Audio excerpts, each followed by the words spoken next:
Dear students, आज particularly हम बात करेंगे पी कैडेट के थ्रू जो एएसआई और सब इंस्पेक्टर की एक बहुत बड़ी अपॉर्चुनिटी उन लोगों के लिए जो ऑलरेडी पंजाब पुलिस के अंदर सर्विसेज अपनी दे रहे हैं, तो उनके लिए एक बहुत बड़ी अपॉर्चुनिटी पब्लिक सर्विस कमीशन के थ्रू इतनी बड़ी सीट्स की शक्ल में आई है कि पंजाब पुलिस की हिस्ट्री में कभी भी इतनी बल्क में सीट्स नहीं आई जितनी इस दफ़ा आई हैं। और जिस कांस्टेबल या हेड कांस्टेबल ने इस दफ़ा अपने आप को एएसआई के लिए कि वो अहल है और अपने आप को उसने तैयार ना किया, तो इससे बड़ी मैं समझता हूं कि उसकी बदकिस्मती नहीं हो सकती।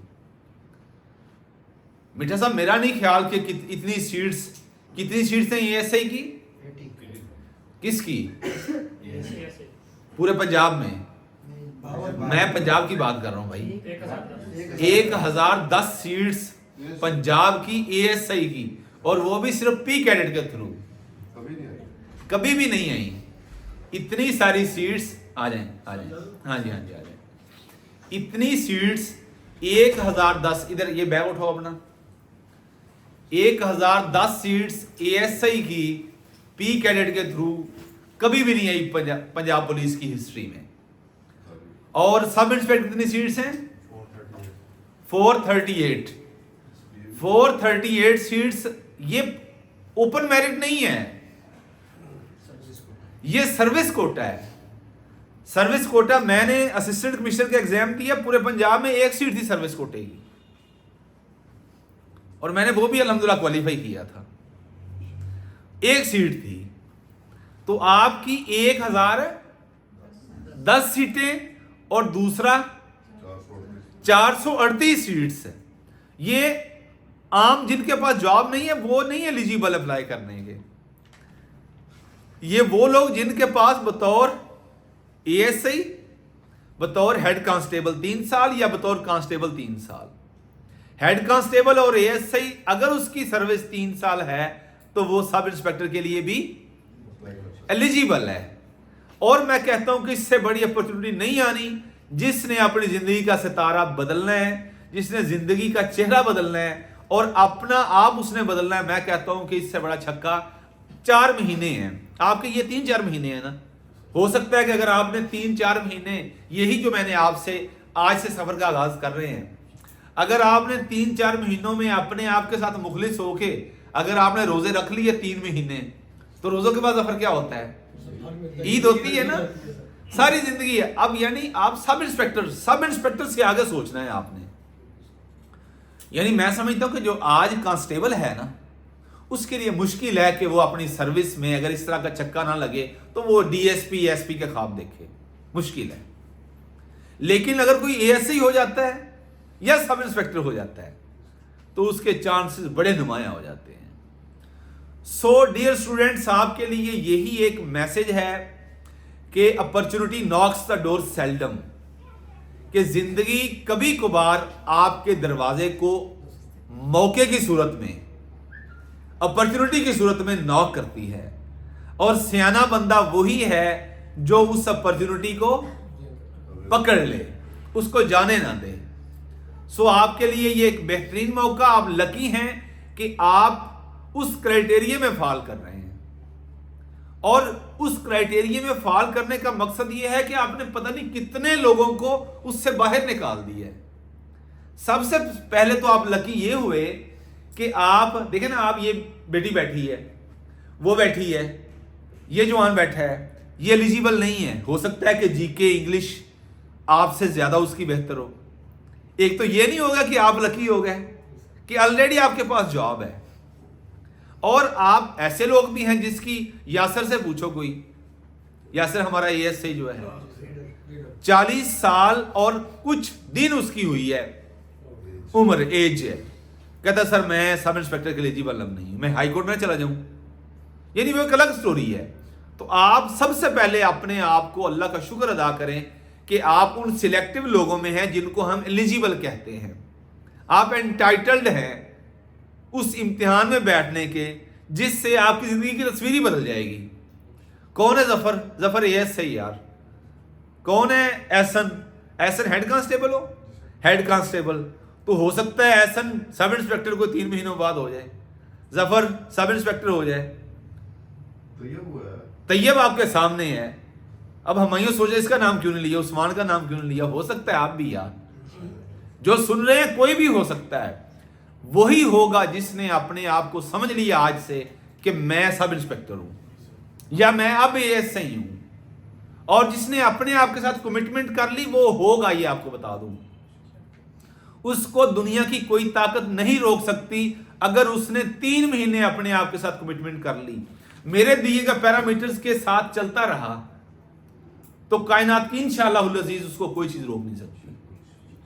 सबसे पहले अपने आप के साथ प्रॉमिस, कमिटमेंट कि मैं अब एएसआई या मैं अब कांस्टेबल या हेड कांस्टेबल नहीं हूं। और इंशाअल्लाह ये 3 महीने, यार हम सारी जिंदगी चाहते हैं कि हमें इज्जत मिले, हमें प्रोटोकॉल मिले, हमें रिस्पेक्ट रिगार्ड मिले, तो हम 3 महीने सेक्रीफाइस नहीं कर सकते अपना सुकून, अपनी तरजीहात को, प्रायोरिटीज को। वर्ड यूज करने लगा वो रीप्रायोरिटाइज। वर्ड क्या है? रीप्रायोरिटाइज करिए।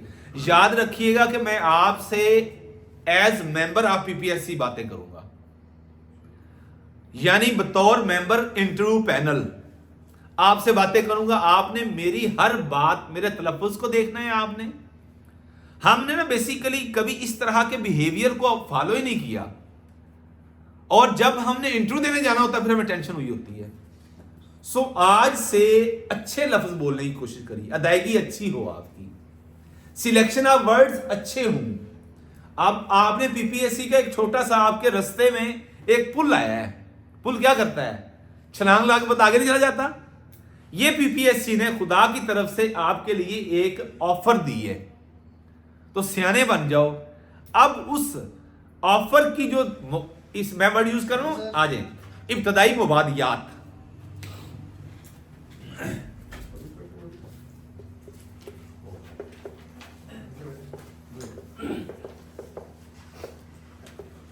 बेटा हर वर्ड, नीचे बैठ जाओ, इधर नीचे बैठ जाओ, इधर बैठ जाओ, मैं आपके साथ बैठ जाता हूं। इधर आगे आ जाओ, मैं इधर आ जाऊं, इधर जहां दिल करता है बैठ जाओ।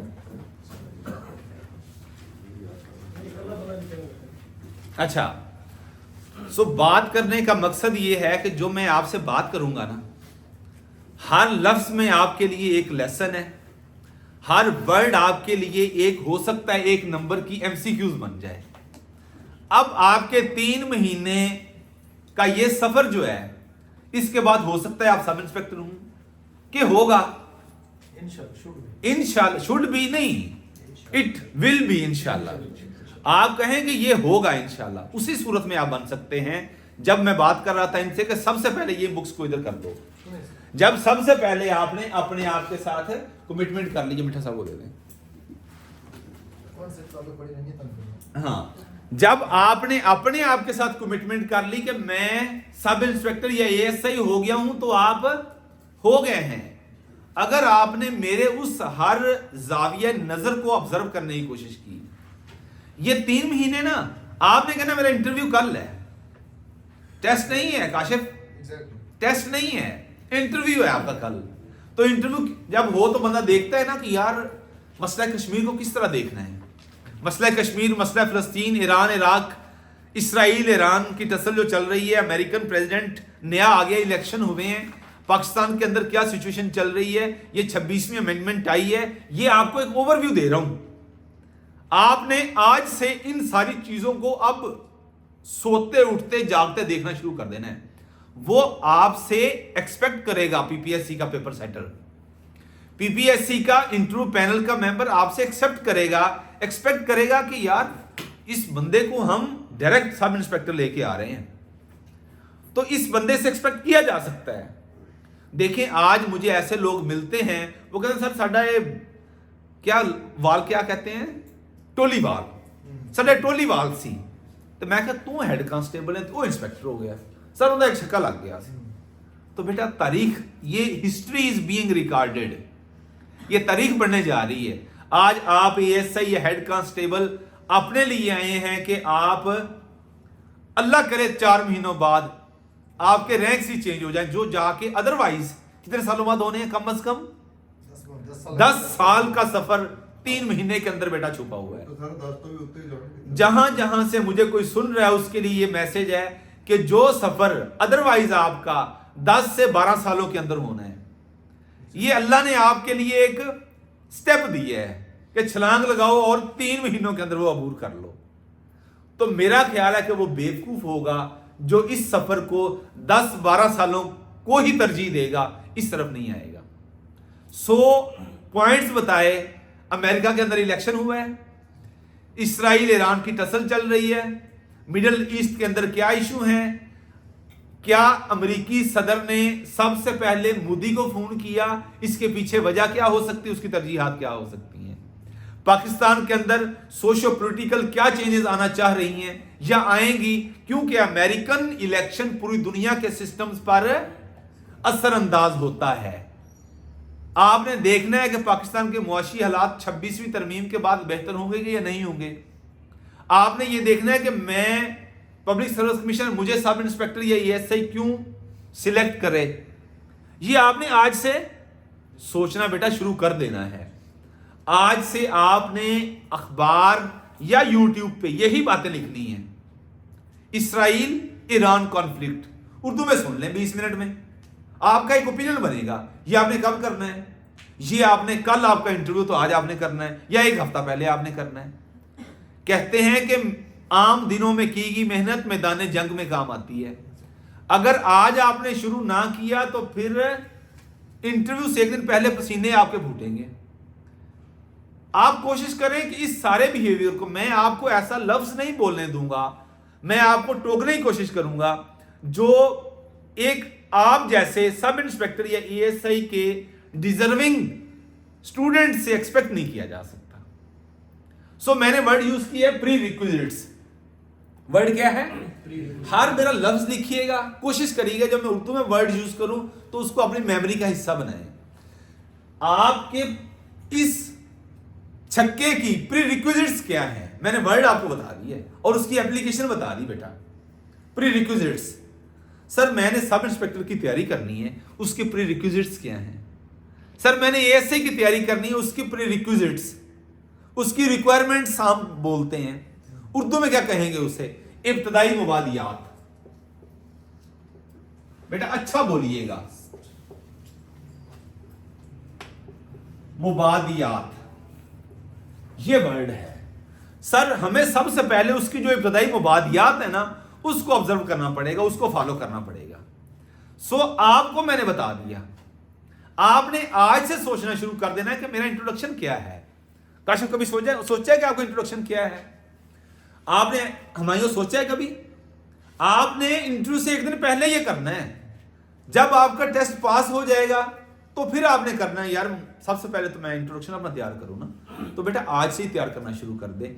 जब आप अपना इंट्रोडक्शन शुरू करेंगे ना, बहावलपुर से है ना सारे आप लोग जो बैठे हैं, या जिस का जो शहर जो मुझे सुन रहा है देख रहा है, आप आज से बहावलपुर, बहावलनगर, फैसलाबाद, रहीम यार खान, सक्खर, लिया, लाहौर, जहां जहां से मुझे सुन रहे हैं, आप अपने उस नेटिव सिटी की हिस्ट्री आपने आज देखनी है जाके। बहावलपुर की कल मैं पूछूंगा बहावलपुर को बहावलपुर क्यों कहा गया पहली दफा, ये आपको बेटा पता होना चाहिए। हर एक को पता होना चाहिए जिसने ये तैयारी करनी है। बहावलपुर रियासत कब पाकिस्तान में शामिल हुई, बहावलपुर के कितने नवाब, जो सर सादिक पंजम है, सर सादिक खान अब्बासी पंजम, उससे पहले कितने नवाब बहावलपुर रियासत में रहे हैं और इन्होंने पाकिस्तान में क्या क्या सर्विसेज दी हैं। ये सारी चीजें आज से आपकी शुरू हो गई। क्लियर हो गया बेटा?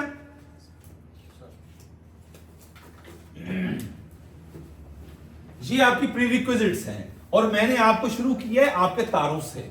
सबसे पहले आपका तारुफ आएगा, तो तारुफ के लिए आपके साथ आपका शहर जरूरी है। और एक सवाल याद रखिए, जब आप पैदा हुए तो उस टाइम प्राइम मिनिस्टर कौन था, ये आपसे पूछा जाएगा। जब कौन था उस टाइम नहीं पता ना, कभी सोचा ही नहीं है। ये एस्पेक्ट आपको दे रहा हूं। जब आपने अपना इंट्रोडक्शन तैयार करना है तो ये चीजें आएंगी। सो बेटा हम अपने इस सफर को, जो हमारे 60 से 70 दिनों का सफर होगा, उसको हम लेके इस तरह चलेंगे। हमारे लिए लॉ इंपॉर्टेंट है, इतना ही इंपॉर्टेंट लॉ में क्या है, मार्क्स है ना, नंबर है ना, कितने नंबर हैं लॉ के? लॉ में पीपीसी है, सीआरपीसी है, क्यूएसओ है, पुलिस प्रैक्टिकल वर्क है, स्पेशल एंड लोकल लॉज हैं। ये सारे कितने नंबर बनते हैं? 50। हमें 50 नंबर ये चाहिए और 30 नंबर हमें चाहिए दूसरी साइड से। जीके, इंग्लिश ऐसे, उर्दू ऐसे। अगर आपने जीके को इग्नोर किया, इंग्लिश ऐसे या उर्दू ऐसे को इग्नोर किया, तो आपका लॉ जो आपने बहुत रट्टा लगाना है, कोई फॉर्म नहीं आएगा।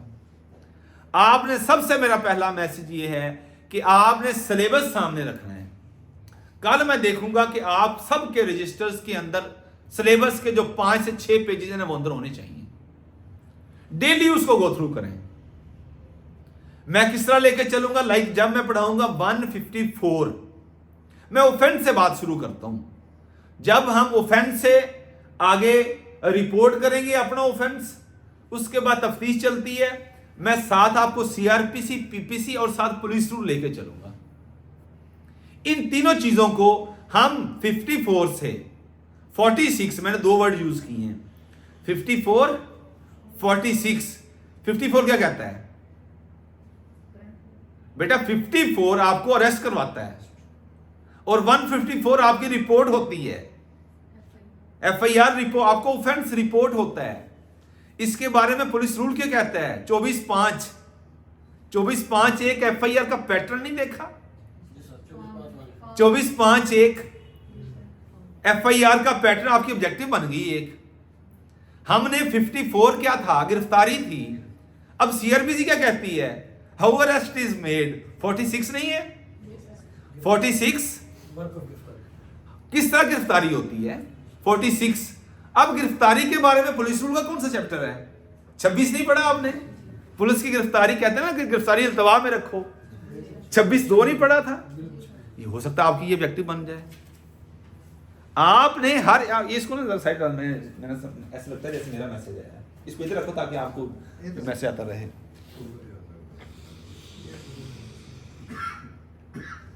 हेलो परेशान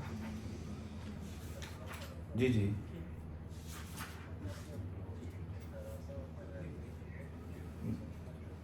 बाकी बाद में बात करेंगे। मैं आपको ग्रुप में ऐड करवा रहा हूँ, आप आ जाएं जल्दी।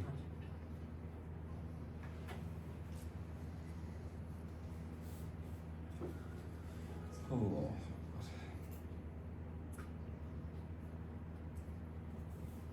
35-25 अब तो ऐड कर लोगे अब? हाँ 0321 3525 838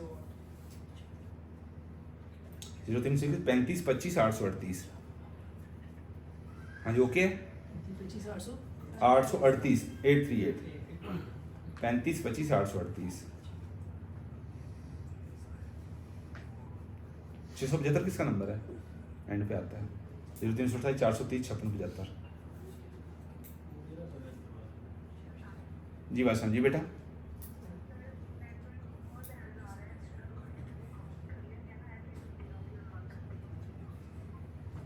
सिद्रा वो कौन है ये सादिया? उसकी वो कुछ कहना चाह रही, उसको कॉल कर लो।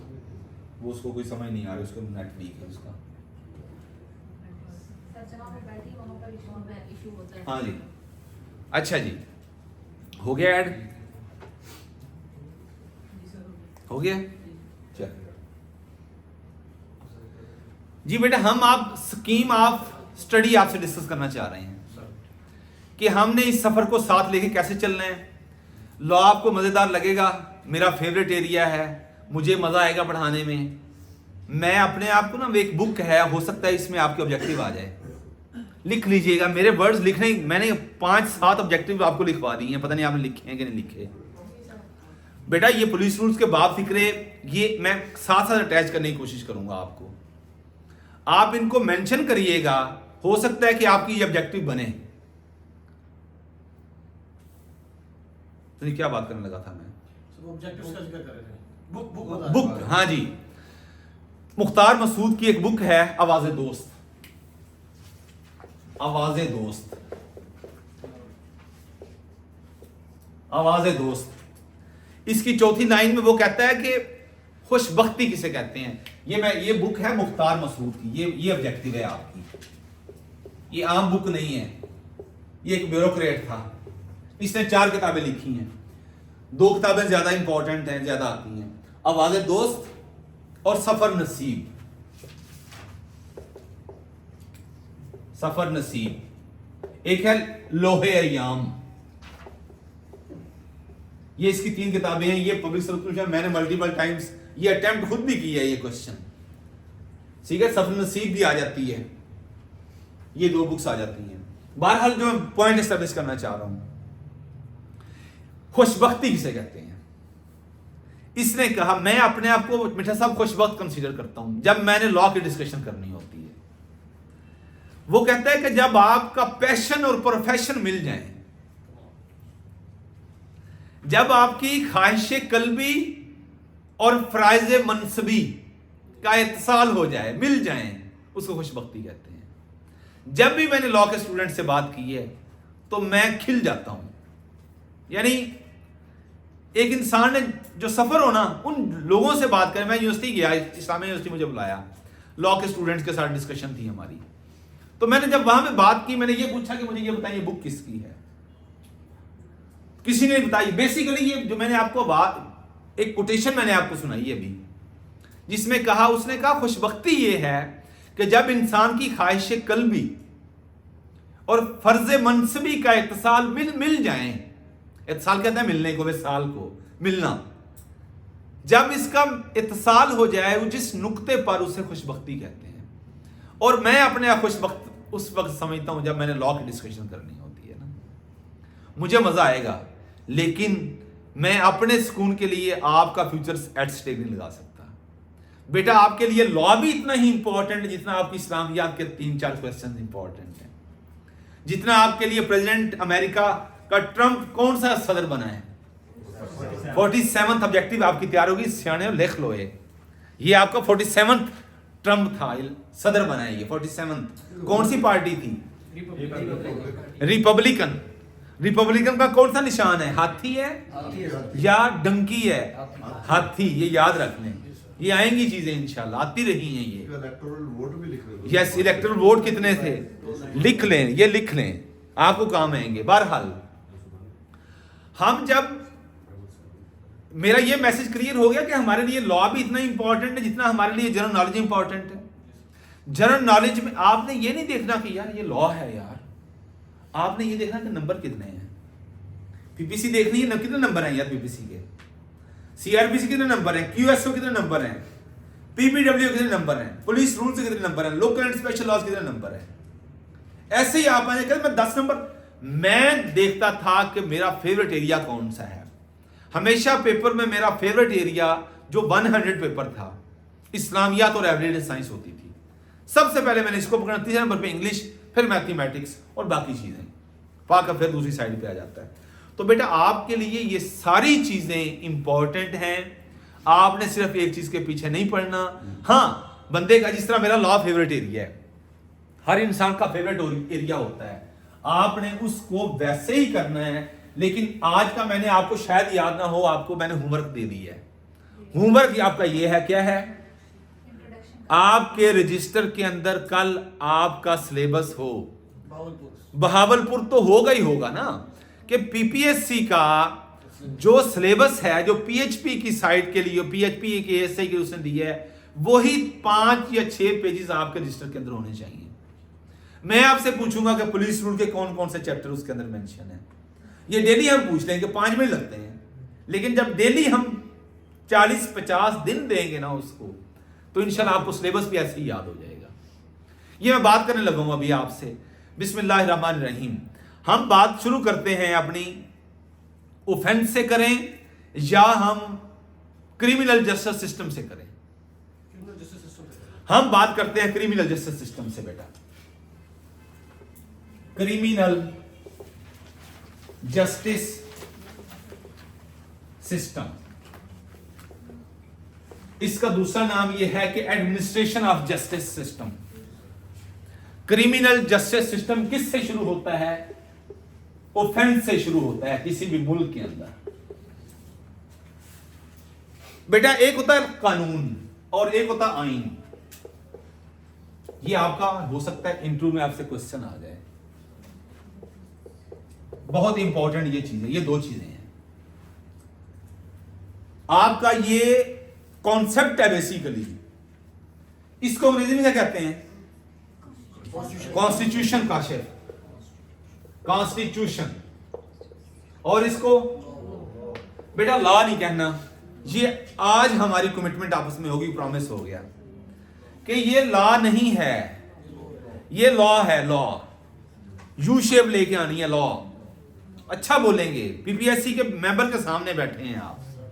लॉ, अब बेटा ये आइन और कानून, कॉन्स्टिट्यूशन और लॉ, इन दोनों में डिफरेंस है। आपको ये once and for all clear हो जाना चाहिए। हमेशा जो कॉन्स्टिट्यूशन है वो रियासत के जो मेन पिलर्स हैं उसकी बात करता है। यस, ये सुप्रीम लॉ होता है, सुप्रीम लॉ ऑफ लैंड से कहते हैं। और ये हमेशा लोगों के बाहमी ताल्लुकात, रवाबत, गुफ्तो शुनीद क्या होगी, किन किन स्तूर पे होगी, किन किन लिमिटेशंस के अंदर होगी, वो कौन बताएगा? लॉ बताएगा। दोबारा बताता हूं, रिपीट करता हूं।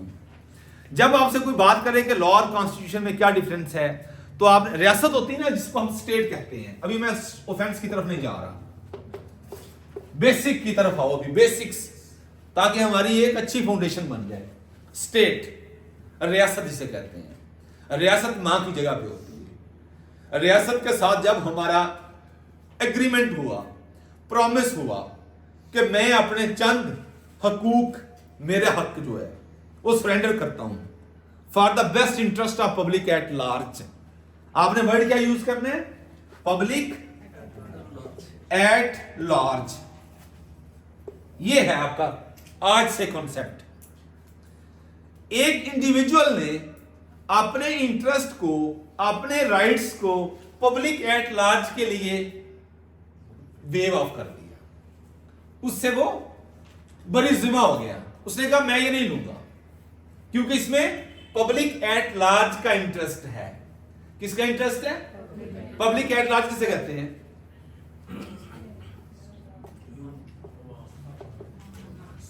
अवामुन्नास। इंडिविजुअल नहीं, अब कलेक्टिव बात आ गई। हमने ये एग्रीमेंट कर लिया, अच्छा मुझे क्या इन रिटर्न मुझे क्या मिलेगा? आपको हम प्रोटेक्शन देंगे, आपको हम प्रोटेक्शन देंगे, आपके बुनियादी हकूक को हम प्रोटेक्ट करेंगे। बुनियादी हकूक क्या होते हैं? आपका कॉन्स्टिट्यूशन 1973 का है। कौन सा कॉन्स्टिट्यूशन है? अब हमारा जो प्रीवेल कर रहा है कॉन्स्टिट्यूशन किस साल का है? किस साल नाफिजुल अमल हुआ? एक बंदा बताएगा। 14। बेटा 3 हमारे कॉन्स्टिट्यूशन है, ये लिख लें। जब ना आप अपने कल मोटा रजिस्टर लेके आना, यहां पे आप एक मार्जिन लगा लिया करें। एक तो हमारी ये डिस्कशन चल रही होती है हमारी, क्योंकि पेपर आना है ऑब्जेक्टिव टाइप, कोई वहां पे उन्होंने थीसिस नहीं लिखवाना, इंसाइक्लोपीडिया नहीं हमने तैयार करना। जहां आपको आइडिया हो कि ये ऑब्जेक्टिव बन सकती है, तो आप अपने इस मार्जिन वाली साइड पे वो लिख लेंगे। 3 हमारे कॉन्स्टिट्यूशन है जफर खान। सबसे पहले हमारा 1956 का कॉन्स्टिट्यूशन है, फिर हमारा 1962 का कॉन्स्टिट्यूशन, फिर हमारा 1973 का कॉन्स्टिट्यूशन है। बेटा याद रख लें, 14 अगस्त 1973, 8 जून 1962 और 23 मार्च। ये 23 मार्च आपको उसी सूरत में याद रहेगा कि पाकिस्तान बनने के बाद 23 मार्च 1940 की बड़ी गूंज सुनाई देती थी। देखे ना, 14 अगस्त की भी थी ना, लेकिन 23 मार्च पे इस ग्रोह को इकट्ठा कर लिया गया था 1940 में, जब फलसफा दिया था इल्लामा इकबाल ने अपना खुतबा इलाहाबाद। ठीक है, यहां पे बेटा 23 मार्च 1956 याद हो गया। ये आपका 1956 का कॉन्स्टिट्यूशन है। इसके कितने आर्टिकल हैं, कौन बताएगा? 200। ये 34 है ना, मैंने इसको 30 लिखा है। HR इधर कर लो, हम तुम भूलेगा नहीं इंशाल्लाह। एक साइंस बताऊंगा आगे। इसके हैं 250 बेटा, 250 और ये 50 और ये 30 कितने होते हैं, और 73 के 280। ये आपके ऑब्जेक्टिव है, 3 बन गई ऑब्जेक्टिव, 230, 50, 80। अब ये 4 आपको बताइए मैंने अलग किया हुआ है। ये 23 मार्च 1956, ये 8 जून 1962 को नाफिजुल अमल हुआ। इसकी अंग्रेजी बेटा आएगी एनफोर्स्ड। नाफिजुल अमल किसे कहते हैं, जिसे ये कब एनफोर्स हुआ, 23 मार्च 1956 को। ये कब एनफोर्स हुआ, 8 जून 1962 को। और ये 14 अगस्त 1973 को। 234, 250, 280 ये आपके ऑब्जेक्टिव बन गई। ये रट्टा लगाना पड़ता है इसको याद करने के लिए बेटा। अब इस आइन ने मेरी और आपकी बात है सिर्फ एक सूरत में करनी है, फंडामेंटल राइट्स के हवाले से। अदरवाइज मेरी और आपकी नहीं, कलेक्टिव पब्लिक एट लार्ज की बात की है। जहां पे इंडिविजुअल लेवल पे बात होगी वो क्या होगा, वो लॉ होगा। और जहां पे पब्लिक एट लार्ज की बात होगी कॉन्स्टिट्यूशन। लेकिन रियासत की बात करने लगा था। रियासत के 3 पिलर्स हैं बेसिकली, 3 पिलर, चौथा भी बन गई, ऑब्जेक्टिव भी आ जाती है। पहला पिलर कौन सा है, हाँ जी, एग्जेक्टिव। पुलिस एग्जेक्टिव एजेंसी है ना। एग्जेक्टिव का वर्ड निकला है एग्जीक्यूशन से। अजरा हुआ है कि नहीं हुआ डिक्री का, एग्जीक्यूट हुई कि नहीं हुई, प्रोसेस जारी हुआ तो उसको एग्जीक्यूट करवाया कि नहीं करवाया। ये एग्जीक्यूशन डीसी जितने मर्जी आर्डर जारी करता रहे, जब तक डीपीओ उसको एग्जीक्यूट नहीं करेगा, क्या करेगा डीसी। इसीलिए ये है एग्जेक्टिव एजेंसी, ये एग्जीक्यूट करती है। एडमिनिस्ट्रेशन, इंतजामिया उर्दू में कहते हैं इसे, क्या कहते हैं, इंतजामिया। दूसरा लेजिस्लेचर, मुकन्ना, कानून साजी करती है। यहां पे जुडिशरी, यह है कस्टोडियन ऑफ बेटा constitution. Custodian, judiciary is the custodian of constitution. Judiciary देखेगी कि ये जो लेजिस्लेचर है, जो कानून साजी कर रही है, as to whether in accordance with constitution कर रही है नहीं कर रही। लेजिस्लेचर, अब लेजिस्लेचर भी अपने आप को, ये ममालिक के अंदर ये टसल भी चलती है कि हुई सुप्रीम, जुडिशरी और लेजिस्लेचर। लेजिस्लेचर एक काम कर देती है, जुडिशरी कहती है कि ये कॉन्स्टिट्यूशन की स्पिरिट के मुताबिक उसको नल एंड वॉइड करार दे देती है। ये इंडिया के अंदर 3 टाइम हुआ, एक ही इन्होंने अमेंडमेंट की, इसने नलीफाई कर दिया उसे। मैंने वर्ड क्या यूज किया है, नलीफाई। बेटा लिख लो नलीफाई। उसको उन्होंने 0 पे ले आए, उस पे उन्होंने कहा कि ये against the spirit of constitution है। ये जुडिशरी सुप्रीम होगी ना फिर नहीं। इन्होंने कहा हम अभी अमेंडमेंट करने लगे हैं, 26वीं तरमीम हमने की है, हमने बताया कि कॉन्स्टिट्यूशन को किस तरह लेकर चलना है। अल्टीमेटली इनको लेजिस्लेशन, इनकी लेजिस्लेशन के सामने इनको घुटने टेकने पड़े। सो बेटा ये मुकन्ना है, कानून साजी करती है। ये जुडिशरी है जो देखती है कि ये as per spirit of constitution है कि नहीं। जो इसने कानून बना दिए, इसने उसको एग्जीक्यूट करना है बिला चूक चुराव। इसने इसको एग्जीक्यूट करना है, और जब ये एग्जीक्यूट करने से इनकारी होगी तो समझ आ जाएगी कि रोला है। फिर इनसे पूछ, फिर इनके ट्रांसफर भी हो जाते हैं। ये इंतजामिया ट्रांसफर पोस्टिंग के इश्यूज बनते हैं कि ये हमारे जो काम है वो उसको एग्जीक्यूट ही नहीं कर रहे। अब एक 3 पिलर है, ये ऑब्जेक्टिव है आपकी, 3 पिलर है रियासत के। एक चौथा पिलर भी बन गया है, मीडिया। ये ऑब्जेक्टिव आई हुई है एक दफा कि which is the 4th pillar of state, तो वो कौन सा है, मीडिया। अब आपको कॉन्स्टिट्यूशन क्लियर होगा।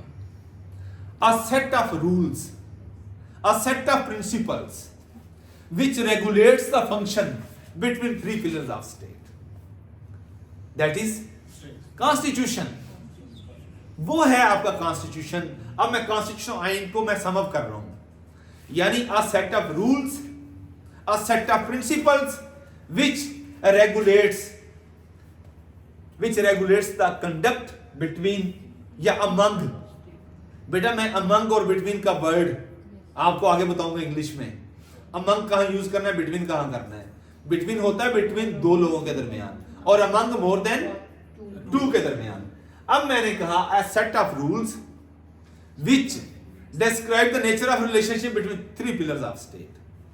जो रियासत के 3 पिलर्स के रूल्स को वाज़ेह करेगा वो क्या होगा।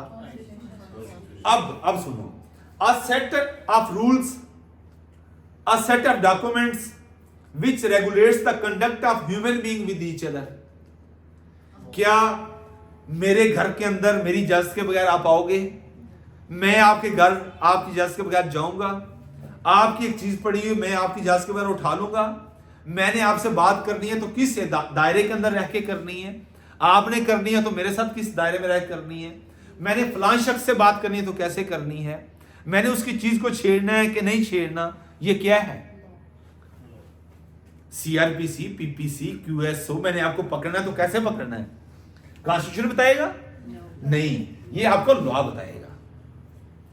अब इस स्टेट ने आपको गारंटी दी कि अगर आपने अपने कोई राइट्स, कॉन्सेप्ट है बेटा समझिएगा, अगर आपने अपने कुछ राइट्स मेरे लिए छोड़े हैं ना, रियासत कह रही है, तो मैं आपको इन रिटर्न क्या दूंगी? मैं आपको प्रोटेक्ट करूंगी, रियासत कह रही है। और जब रियासत की बात आएगी तो यहां पे चले जाएंगे। यहां पे उसने कहा मैं आपको प्रोटेक्ट करूंगी, मैं आपके फंडामेंटल राइट्स की बात करूंगी। ये फंडामेंटल राइट्स आपके 8 से 28 तक हैं, 8 से 28 आपने फिंगर टिप्स पे याद करने हैं। ये आपके फंडामेंटल राइट्स आपके सिलेबस के अंदर हैं। ये 8 से 28 में से एक आपका आर्टिकल, ये उसका आर्टिकल यानी फंडामेंटल राइट आपका ये है कि आपको आपकी मर्जी के खिलाफ कोई तकलीफ ना पहुंचाए। ये आपका राइट है। अब आप अपनी बाइक पे आराम से जा रहे हैं, पीछे से एक बंदा है उसने आपको हिट किया है, उसने आपको गजंद पहुंचाई है, तकलीफ पहुंचाई उसने। आपने 15 कॉल की, ये 15 कॉल क्यों की? आपने 25 क्यों नहीं किया? आपने मुझे क्यों नहीं बुलाया? आप मेरे भाई हैं, आप मेरे छोटे भाई हैं, बड़े भाई हैं, मैं आपका बाप हूं, आप मेरे बाप हैं। आपने उससे अपने किसी रिलेशन वाले को क्यों नहीं बुलाया? रियासत ने आपको कहा था अगर आपको छेड़ेगा तो मैं आऊंगी, मैं आपकी मां हूं। तो आपने मां की एक एजेंसी को बुलाया है। अब रियासत हरकत में आई है, आपने उसको 15 शक्ल, ऐसे नहीं पुलिस वजूद में आ गई, 15 आ गई। ये आपकी सहूलियात, शहरियों की सहूलियात बन रही है। मां ने कहा कि आपने मुझे पुकारा, मैं आ रही हूं। और आजकल की मां क्या है? पुलिस होर जाओ तो होर तुसी ले जी, उन काम होर खराब हो गया। इसलिए हम इसको बेहतर करने की कोशिश कर रहे हैं। ठीक है, ये इंतजामिया को पुकारा किस सूरत में? जब किसी ने आपके साथ ऑफेंस कमिट करने की शुरू की बात। क्रिमिनल जस्टिस सिस्टम का कॉन्सेप्ट ये ठहरा कि ऑफेंस हम उसको कहेंगे जो पनिशेबल, काबिल सजा होगा, किसके जरिए? पीपीसी और एनी लोकल और स्पेशल लॉ। क्लियर हो गया? अब आपकी ये सारी मशीनरी किससे हरकत में आती है? ऑफेंस से बेटा आती है। और ऑफेंस से पहले एक और चीज है जिससे आपको स्टेट देती है, वो आपका राइट है। ये राइट, और इस राइट को मैंने क्या कहा था आइन के अंदर? फंडामेंटल राइट था आपका कि आपको कोई हिट ना करे, आपकी कोई चीज ना उठाए। और पुलिस कौन है? पुलिस क्यों है पुलिस? इसलिए कि रियासत ने अपना एक इदारा बिठा दिया कि मेरे शहरियों को कोई गजन ना पहुंचाए, तकलीफ ना पहुंचाए। मैंने जिम्मेदारी ली हुई इनको, इनकी सेफ्टी, सिक्योरिटी की, इनके जान माल की, इज्जत की हिफाजत का जिम्मा मैंने लिया हुआ, रियासत कहती है। तो जब रियासत किसी के साथ ऑफेंस हुआ है तो रियासत नाकाम नहीं हो गई। और जब ऑफेंसेस रिपीट होंगे तो फिर लोगों का इस रियासत के ऊपर से इत्मीनान मुतज़लज़िल नहीं होगा। ये है साइंस, जिसकी वजह से कहते हैं कि अगर शहरियों के हकूक का ख्याल ना रखा गया तो अल्टीमेटली सिटीजन्स का, शहरियों का अपने सिस्टम से ट्रस्ट ही खत्म हो जाता है। इसीलिए हम कहते हैं कि आपके साथ अगर कोई ज्यादती करेगा तो मैं being public functionary, being member of law enforcement agency, मैं आपका हाथ रोकूंगा। मैं से मुराद आपकी एग्जीक्यूटिव एजेंसी। क्लियर हो गया? हमारा किसका काम शुरू हुआ? क्रिमिनल जस्टिस सिस्टम का काम ही क्राइम से शुरू होता है। और क्राइम कब वकूफ पजीर होता है बताओ काशिफ? जब ऑफेंस होगा सर, ऑफेंस कब? ऑफेंस जब होता है तो क्या होता है? किसी का राइट वायलेट होगा। राइट वायलेट होता है ना।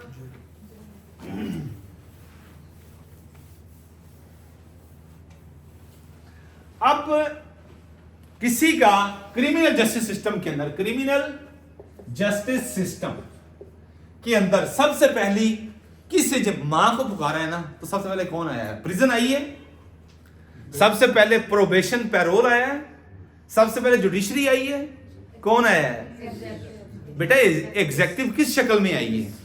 पुलिस की शक्ल में। तो क्रिमिनल जस्टिस सिस्टम का सबसे पहला ऑर्गन आपकी पुलिस, दूसरा प्रोसिक्यूशन पीपी, तीसरा कोर्ट्स। अब आपकी ये पीपीसी एक बन गई। मैं इसको कहता हूं पीपीसी, पुलिस प्रोसिक्यूशन जब एक सेम पेज पे होगी तो आपकी कन्विक्शन होगी। कॉन्सेप्ट है ये, हम अभी उस सिस्टम की तरफ नहीं गए, लेकिन उसकी हम अभी गारा तैयार कर रहे हैं, मटेरियल तैयार कर रहे हैं। जब आपकी पुलिस प्रोसिक्यूशन सेम पेज पे होगी तो क्या होता है बेटा? कन्विक्शन होती है। कन्विक्शन होगी, कन्विक्शन जब प्रोसिक्यूशन भी आपके साथ खड़ी है। आप देखना जब 2007 से पहले प्रोसिक्यूशन पुलिस के पास थी, जब प्रोसिक्यूशन सब इंस्पेक्टर आते थे तब के डीएसपी लीगल, उस टाइम हमारा कन्विक्शन रेट ज्यादा होता था। और उसके बाद जब एक इंडिपेंडेंट इदारा वजूद में आ गया, उसके बाद से आपका कन्विक्शन रेट भी, क्योंकि उसने भी आपको ऑन ही नहीं किया और आपने इन रिटर्न भी उनको ऑन नहीं किया। ये अननेचुरल सी एक बात है। अब ये तो पुलिस तो है, लेकिन ये प्रोसिक्यूशन नहीं है। ये क्या है?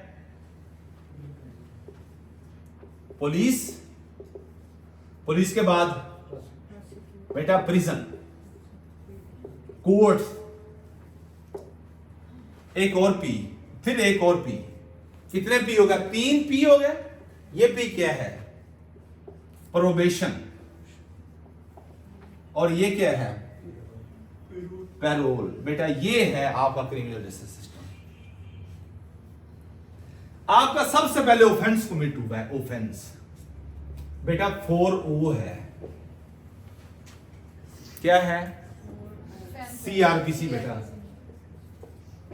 जफर खान, ओ ऑफेंस कहां से शुरू होता है बेटा? ऑफेंस ओ से, OFFENC। याद करने का तरीका बता रहा हूं। आपसे पूछ लेगा offence related to section of law कौन सा है? 4O। 0 सीआरपीसी का आगे चौथा सेक्शन जो है ना, उसका सब सेक्शन O है। ABCDEFGHIJKLMNO। ये 4O किससे मुतालिका है? ऑफेंस को डिस्क्राइब करता है। ऑफेंस को डिस्क्राइब करता है। ठीक है।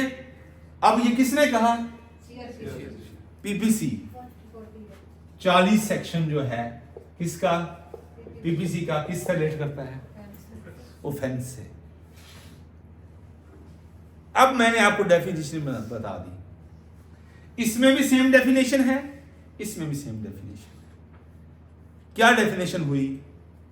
कोई फेल या तर्के फेल, ओमिशन, OMISS, ओमिशन और कमीशन। अब ओमिशन और कमीशन क्या है? ये काम करने का मैं बाउंड था लेकिन मैंने नहीं किया। ये मैं काम ना करने का बाउंड था लेकिन मैंने कर दिया। ये है आपका एक्शन और ओमिशन, एक्ट और ओमिशन। फेल या तर्के फेल। कोई आपका ऐसा फेल या तर्के फेल जो किसने? आपकी ताजीरात पाकिस्तान ने उसे काबिल सजा, पनिशेबल डिक्लेयर किया हो। किसने किसने लिखते हैं by this code or any other special और लोकल लॉ, तो वो क्या होगा आपका रेलिवेंट सेक्शन मैंने बता दिए। अब आ जाएं आप अगली साइड पे। ये आपका जो ऑफेंस है इसके अंदर क्या लवाजमात होंगे। लाइक मैंने शराब पी हुई है, मैंने आपके सर में ईंट मारी है, मेरे ऊपर कौन सा सेक्शन लगेगा। मैं गाड़ी चला रहा हूं, तेज हिट हुई है आपकी, खुदा न खास्ता डेथ हो गई है, मैंने छुरी पकड़ी और आपको मारी है, दोनों सूरतों में मुख्तलिफ नहीं लग रही प्रोविजन ऑफ लॉ। क्यों? मेरी इंटेंशन बेटा। अब मैं उस साइड पे आ रहा हूं। आपका एक है एक्सरिया, दूसरा है आपका मेंजरिया। अभी हमने ऑफेंस से बात चलानी है। अभी हम पुलिस के पास रिपोर्ट नहीं करेंगे ऑफेंस आपका। क्रिमिनल जस्टिस सिस्टम के ये और इंग्रेडिएंट्स हैं 3P और उसके अलावा हमारा एक PPP 4 पुलिस प्रिजन, आपका प्रोबेशन पैरोल और सिंपल एक आपकी कोर्ट्स। ये आपका क्रिमिनल जस्टिस सिस्टम है। ये कब आपका हरकत में आएगा? जब आपके साथ ऑफेंस कमिट होगा। ऑफेंस कब कमिट होता है? जब आपके राइट्स की वायलेशन होगी। और आपके फंडामेंटल राइट्स को किसने प्रोटेक्ट किया है? स्टेट ने। किस आइन के थ्रू? 14 अगस्त 1973 के आइन के थ्रू। 14 अगस्त 1973 की 8 से 28 सेक्शन के अंदर, आर्टिकल के अंदर सॉरी, उसमें उन्होंने ऑफेंस को जब डिस्क्राइब किया अपने लॉ के अंदर, तो वो 4O और 40। अब मैंने आपको बताया एक्सरिया मेंजरिया। एक और चीज, एक्सरिया आपको भी आपने सिर्फ सोचा ही है, किया नहीं है। ये आपका इसलिए अकेला मेंजरिया कुछ नहीं है जब तक आपने उसको एक्ट नहीं कर दिया। तीसरा कौन सा जुज होता है? मोटिव। आपका मोटिव क्या था? उसके बाद वो जो चीज है जो आपने सोची है वो इलीगल भी है, इलीगल होगी तो वो आपका ऑफेंस बनेगा। क्लियर हो गया? 1 2 3 4 मेरे पॉइंट्स बनते हैं किसके अंदर? ऑफेंस के अंदर। ये 4 पॉइंट्स होंगे तो आपका कोई भी एक्शन ऑफेंस कहलाएगा। क्लियर हो गया? मेंजरिया आपकी इंटेंशन है, इसको आसान लफ्जों में इंटेंशन भी लिखना। ठीक है बेटा? अब हम रिपोर्ट करते हैं पुलिस को। हाँ जी, जरा बताएं ना हमारियों, ये क्रिमिनल जस्टिस सिस्टम के कौन से ऑर्गन्स हैं? जी बताएं। पुलिस, प्रिजन, कोर्ट, किधर बैठे? इधर ही बैठे हैं। प्रोबेशन और पैरोल यार, ठीक है? प्रोबेशन और पैरोल का पता है ना क्या होती है? हाँ जी काशिफ, नहीं पता? कोई बात नहीं। देखो ना, पैरोल, आप जेल के अंदर हैं, आपका कोई बड़ा करीबी अजीज मर गया है, अब आपको भेजना है जनाजे पे, पेरोल पे जा रहे हो आप। प्रोबेशन, आजमाइशी, आपका शौक था कि मैं पतंग उड़ाऊं, उस डोर से किसी का नुकसान हो गया, आपके खिलाफ FIR हो गई। अब आपको कोर्ट में भेजा गया, कोर्ट ने देखा यार बंदा शरीफ लगता है, फर्स्ट ऑफेंडर है, इंटेंशन ये नहीं थी, इसको सजा नहीं दो, फाइन नहीं करो, इसको प्रोबेशन पे भेज दो। आजमाइश, प्रोबेशनर, यस प्रोबेशनर, हम क्या प्रोबेशनर कोर्स, अभी प्रोबेशनर पीरियड चल रहा है इसका, 3 साल है इसका प्रोबेशनर पीरियड, इसको देखना है अभी। हाँ, पब्लिक सर्विस कमीशन का थ्रू सेलेक्ट होके आया है, फिर भी हम इसको आजमाना है कि रैंक्स लगाए, दिमाग खराब तो नहीं होता। आजमाइश, ये है प्रोबेशनर पीरियड। 3 साल के अंदर अगर इसने ये हरकत की तो इसके पास अपील का हक भी नहीं है। वो इसलिए कि दिमाग सेट कर रखना है। समझ आई स्पिरिट क्या थी? ये थी स्पिरिट। ये है आपको प्रोबेशन पे रखा गया है अभी।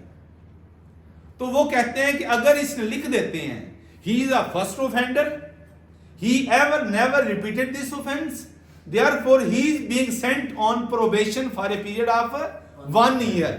बुलाओ प्रोबेशन ऑफिसर को। अब प्रोबेशन ऑफिसर उस पर नजर रखेगा, एक अलग डिपार्टमेंट बनाया हुआ है। इसलिए कहते हैं कि प्रोबेशन सजा नहीं है। ऑब्जेक्टिव है ये आपकी, probation is not a punishment. Punishment क्या होगी? वही होगी जो 53 पीपीसी के अंदर दिए हुए हैं। 53 पीपीसी के अंदर जो जो पनिशमेंट हो सकती है उसमें फाइन भी पनिशमेंट है। ठीक है, 53 हम पढ़ेंगे इंशाल्लाह। जैसे हमने 40 देखा ना पीपीसी का ऑफेंस बताया जिसने, ऐसे ही 53 सारी पनिशमेंट की टाइप्स बताता है।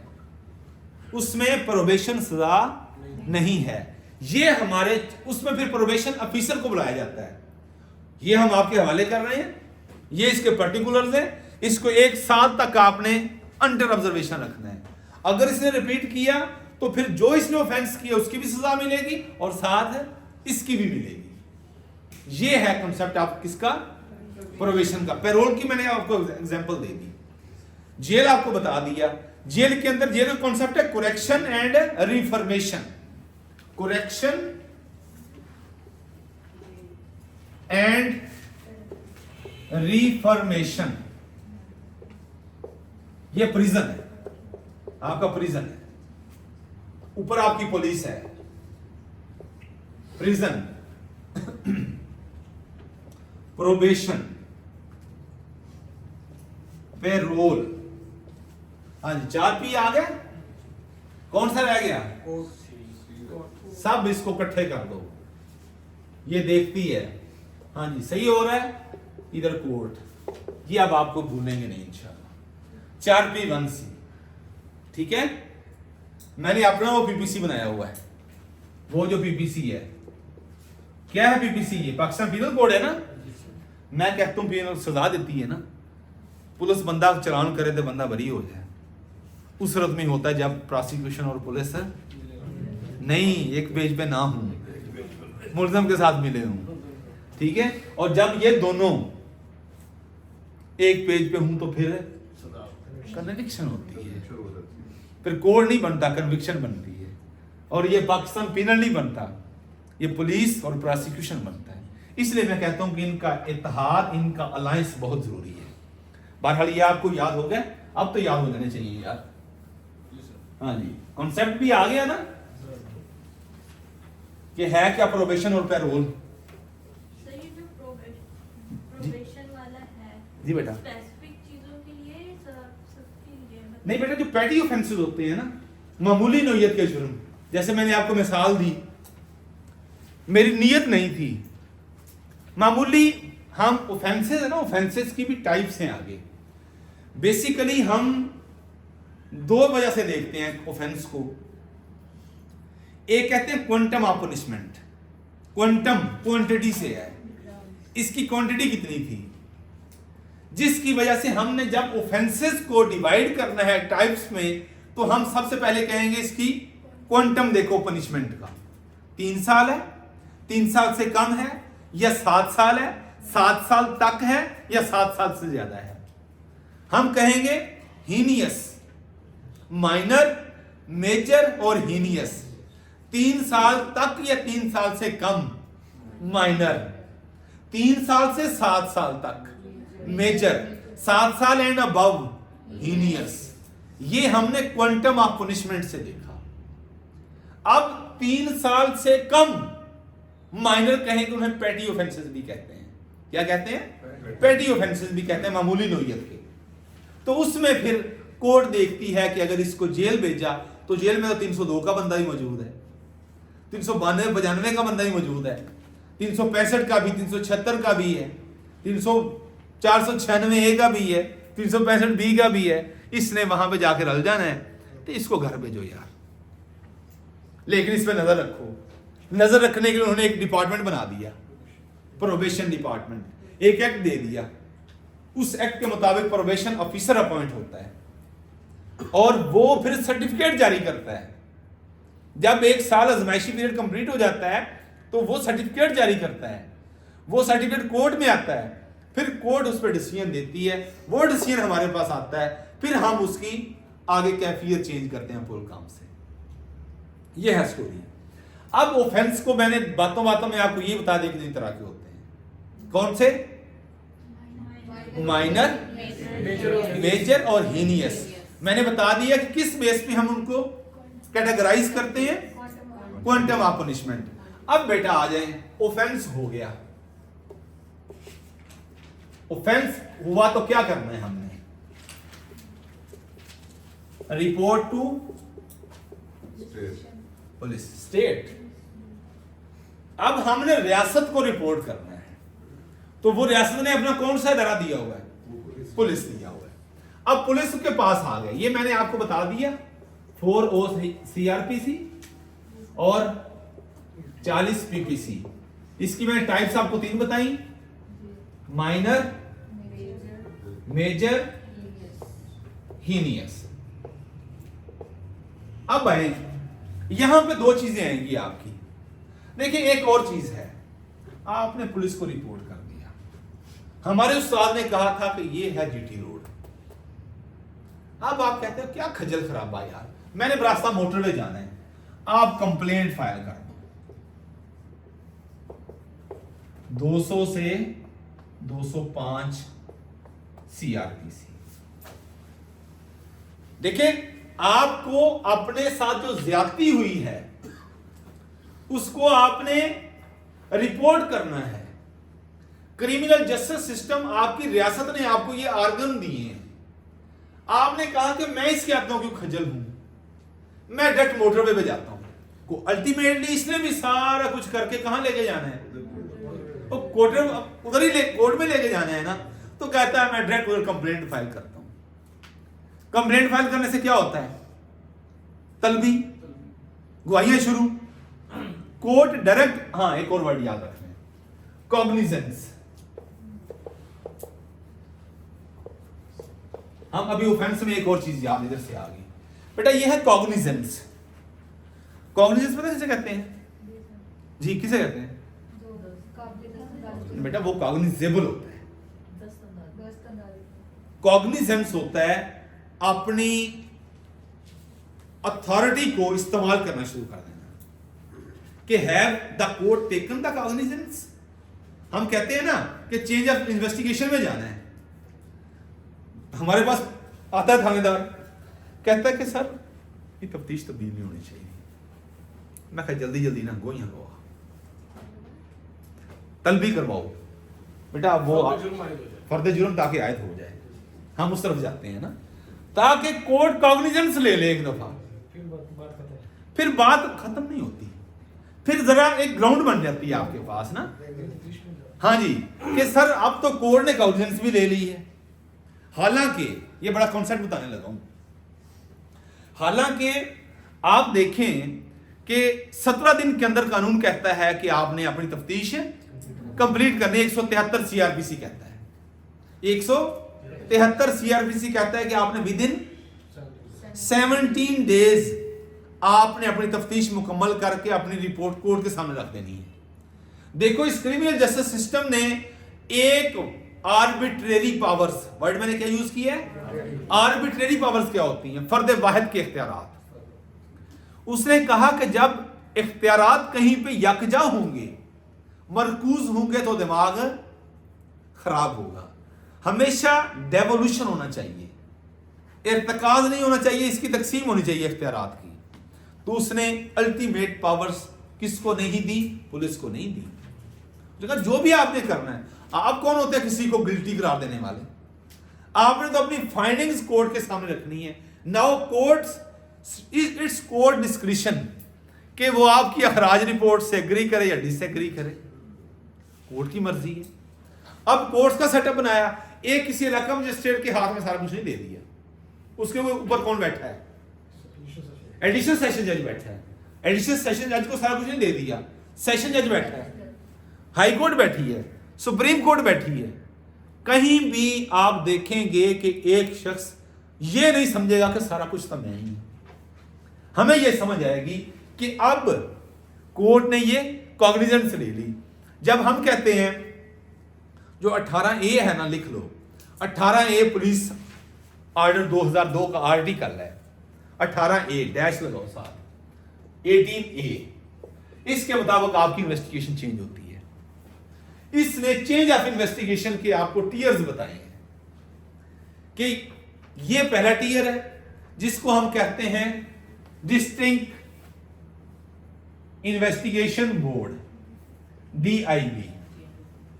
फिर क्या कहते हैं RIB, रीजनल इन्वेस्टिगेशन बोर्ड, और आखिरी क्या है हमारा फाइनल अथॉरिटी किसके पास है? IG के पास है। आखिरी हमारी अब IG के पास तफ्तीश जा रही है। अब मुझे बताएं, जो कहता है कि हम जब तलबी करवा लेंगे जफर कि अब फर्द जुर्म लग गया, अब तफ्तीश तब्दील नहीं हो सकती, भाई आपने 17 दिन के अंदर नहीं 4 महीने के अंदर तफ्तीश मुकम्मल कर दी, पार्टी ने डिसएग्री किया, पार्टी आगे जाती है DIB में, वहां पे तफ्तीश तब्दील होती है, तो हम पीछे से अपील ले लेते हैं कि सर कॉग्निजेंस कोर्ट ने ले ली है, गवाहियां लगी हुई हैं। तो भाई अगर इतना ही मुख्तसर सफर होता तो फिर अभी DIB है, फिर RIB क्यों रखी है? 4-4 महीने 6-6 महीने तफ्तीश चलती है। इसका मतलब है कि before the pronouncement of judgment investigation can be changed. इसीलिए बेटा yes, once the judgment is pronounced investigation can not be changed. ये बेसिकली कॉन्सेप्ट है। देखे ना, जो आपका ऑफेंस होता है, offence basically provision of law है ना। लाइक आपने मुझे चोट लगाई, मेरे साथ लड़ाई की, मेरे घर आके मुझसे लड़ाई की, लग गया 452 लग गई, ठीक है, जरबात लग गई, मुझे रोका भी, ठीक है, 341 भी लग गई, आपने 379 जेब से कुछ चीज चुरा ली, ठीक है, मैं यूनिफॉर्म में था, 356 भी लग गई, ठीक है, 186 भी लग गई, ये सारी लग गई। अब 324 पिस्टल भी था आपके पास, चंद दिनों के बाद देखा तो मेरी डेथ हो गई, 302 लग गई। पता चला कि ये इस जब यहां पे नहीं यहां पे पहुंची बात, तो पता चला कि ये जो डेथ हुई है ये इस वेपन ऑफ ऑफेंस से नहीं हुई, ये और मसला तो हो गई है, तो उस टाइम ट्रायल भी चल रहा है, तो ये ऑफेंस अमेंड नहीं हो जाएगा। हो सकता है ये 316 में चला जाए, 322 में चला जाए, किसी और में चला जाए। तो इसलिए कहते हैं कि offence can be added, amended or deleted before the pronouncement of judgment। किसी स्टेज पे भी जाके एक नई चीज सामने आ गई तो ऑफेंस चेंज कर लो। ये 18A की बात चली थी, तो इसलिए मैंने बताया आपको ना कि ऑफेंस किसी टाइम भी चेंज हो जाता है, वो आपकी तफ्तीश तब्दीली होती है बेसिकली ना।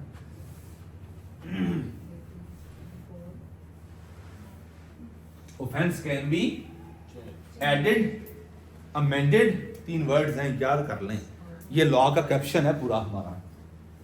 Offence can be added, amended और deleted at any time before the pronouncement of judgement, before the pronouncement of judgement. हाँ जी, एडेड, अमेंडेड और deleted before the pronouncement of judgement. ठीक है बेटा। अब ऑफेंस जब हमने ये कर दिया, तो अब हमने ये भी देखा आपको ऑफेंस 2 तरह के हैं। कितनी तरह के हैं? 2 तरह के हैं। एक है कॉग्निजेबल, इसको सामने रखिएगा। क्वांटम ऑफ पनिशमेंट ही बताएगा कि कौन सा कॉग्निजेबल है, कौन सा नॉन कॉग्निजेबल है। क्वांटम ऑफ पनिशमेंट की वजह से ही हम देखेंगे इसको बेल मिलनी चाहिए या नहीं मिलनी चाहिए। हम देखते हैं 3 साल है ना, 3 साल तक अक्सर जो ऑफेंसेस हैं वो बेलेबल है। 3 साल से ज्यादा जाएंगे नॉन बेलेबल होते जाएंगे। बहुत से ऐसे ऑफेंसेस आपको नजर आएंगे, अदरवाइज एक्सेप्शन हर जगह पे हैं। एक जनरल प्रिंसिपल हमने बनाया हुआ है कि 3 साल तक या 3 साल से कम बेलेबल और 3 साल से ज्यादा नॉन बेलेबल, ये हमने रखा हुआ। अब कॉग्निजेबल और नॉन कॉग्निजेबल, दो ऑफेंस आ गए। हाँ जी, अब काबिल दस्तंदाजी और नाकाबिल। ये है जी काबिल दस्तंदाजी और ना काबिल दस्तंदाजी। दस्त किसे कहते हैं? हाथ को, यानी हाथ प्लस हाथ लाके पकड़ सकती है बगैर किसी पूछे, किससे पूछे पकड़ सकती है, जिसको हम काबिल दस्तंदाजी कहते हैं। और नॉन कॉग्निजेबल ना काम नहीं, आप कोर्ट से पूछें जाके, इसको पकड़ेंगे ना पकड़े, हम इसको 155 कहते हैं, 155 सीआरपीसी, और इसको 154 सीआरपीसी। ये है हमारा कॉग्निजेबल, दो ये चीजें होंगी।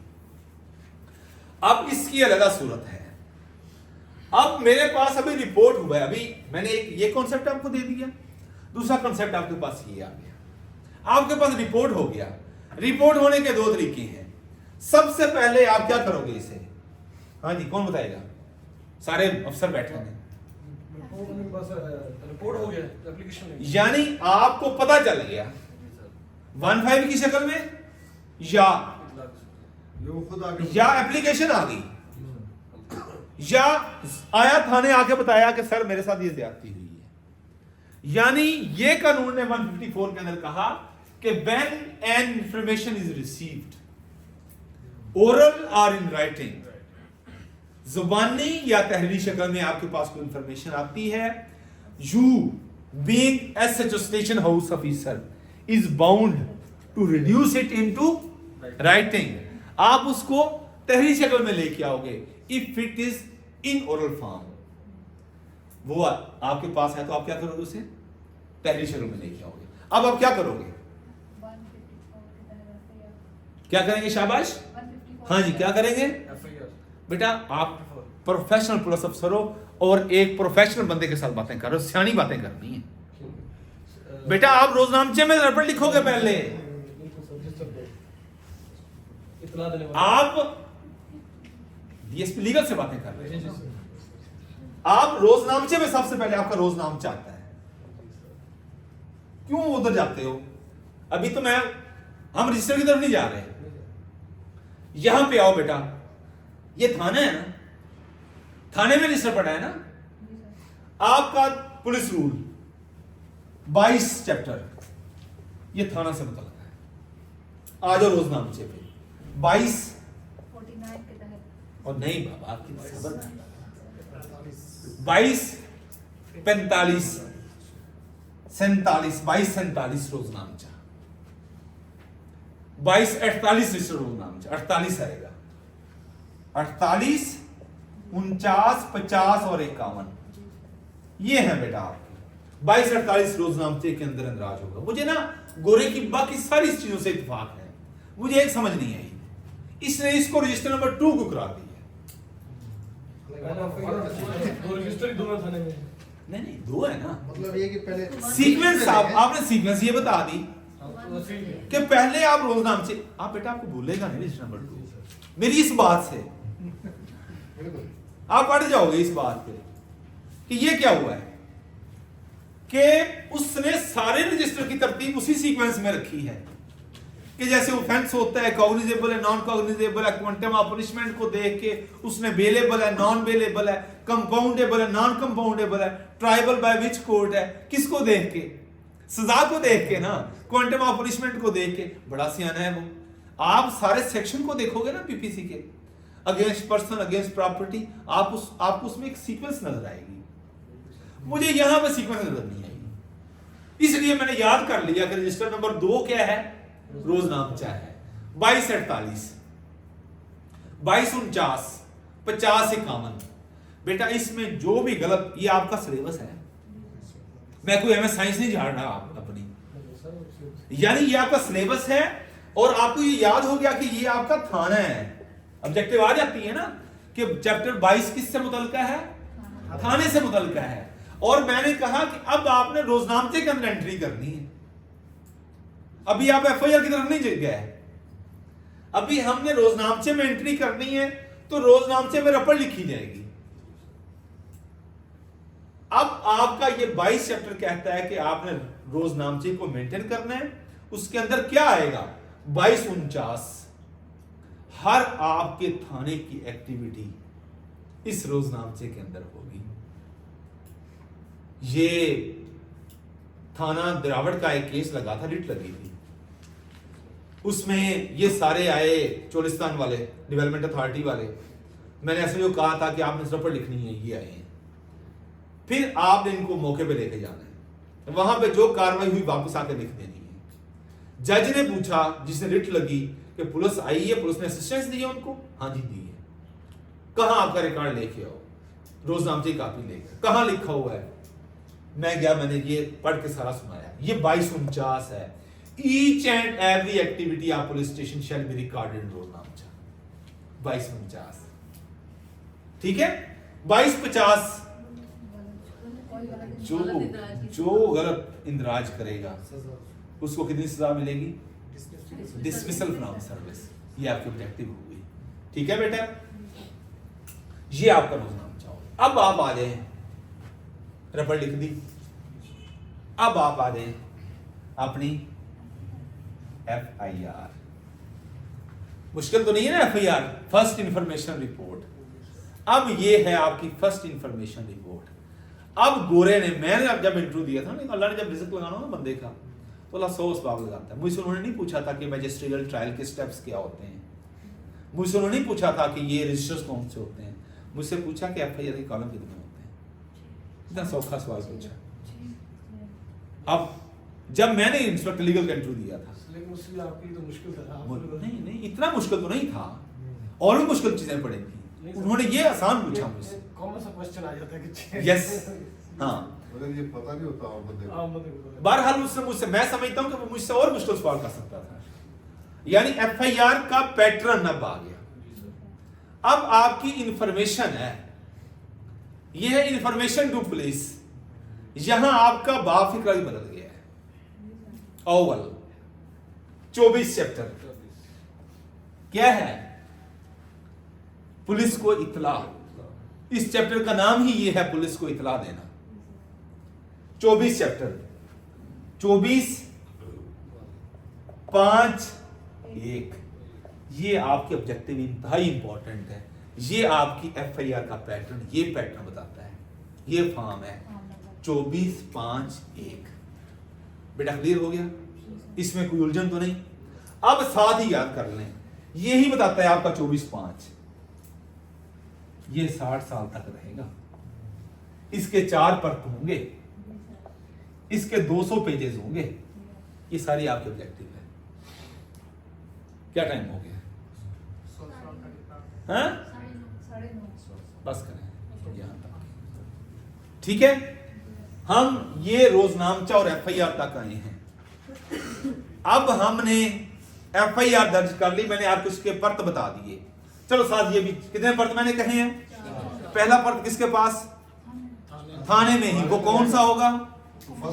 फर्स्ट पेज थाने में। दूसरा SP कोड, तीसरा इलाका मजिस्ट्रेट, चौथा बेटा ये याद रख रहे हैं। आज कल हम आपको 25 क्या है? चैप्टर 25 इन्वेस्टिगेशन से मुताल्लिक है। देखो मैंने 22 बताया है, मैंने 24 बताया है, मैंने 25 बताया। 25 किससे मुताल्लिक है? तफ्तीश। और 25-13 भुलिया जे ना, नक्शा मौका। आपको नक्शे मौके पे लेके जाऊंगा 25-13 पे। आज इतना ही बस। अल्लाह हम सब के लिए आसानियां पैदा करे और आसानियां तकसीम करने का शरफ बख्शे। अस्सलाम वालेकुम। सिस्टम पे हम 3-4 दिन लगा के सारी जिंदगी